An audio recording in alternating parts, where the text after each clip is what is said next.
ശ്രീ റെജി ചെറിയാൻ. ബഹുമാനപ്പെട്ട മുഖ്യമന്ത്രി. സർ, എൻ്റെ നിയോജകമണ്ഡലമായ കുട്ടനാടിൻ്റെ അഭിമാനമാണ് ചരിത്രപ്രസിദ്ധമായ മൂലം വള്ളംകളി.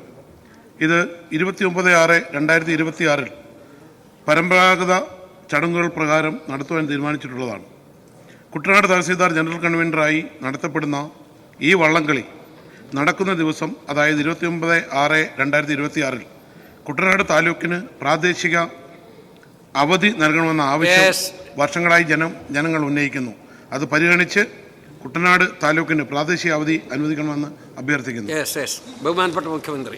സർ, ആലപ്പുഴ ജില്ലയിലെ കുട്ടനാട് താലൂക്കിൽ നടക്കുന്ന മൂലം വള്ളംകളിക്ക് മുൻ വർഷങ്ങളിൽ അവധി നൽകിയിട്ടുള്ളതല്ല. വിശേഷ ദിവസങ്ങൾ, ഉത്സവങ്ങൾ പ്രമാണിച്ച് സർക്കാർ ഓഫീസുകൾക്കും വിദ്യാഭ്യാസ സ്ഥാപനങ്ങൾക്കുള്ള പ്രാദേശിക അവധി പ്രഖ്യാപിക്കുന്നതിന് ജില്ലാ കളക്ടർമാർക്ക് നമ്മൾ മുൻകൂർ അനുമതി നൽകിക്കൊണ്ടുള്ള ഉത്തരവിലും അത് ബന്ധപ്പെട്ട ഗവൺമെൻറ് ഓർഡറിലൊന്നും വള്ളംകളിക്ക് അവധി അനുവദിച്ചിട്ടില്ല. പുതിയതായി പൊതു അവധി, നിയന്ത്രിതാവധി, പ്രാദേശിക അവധി തുടങ്ങിയവ അനുവദിക്കേണ്ട എന്നായിരുന്നു പൊതുവായി സ്വീകരിച്ചിരുന്ന നിലപാട്.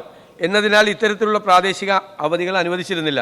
മൂലം വള്ളംകളി ദിവസം കുട്ടനാട് താലൂക്കിന് പ്രാദേശിക അവധി അനുവദിക്കുന്ന കാര്യം സർക്കാർ പരിശോധിച്ച് തീരുമാനിക്കുന്നു.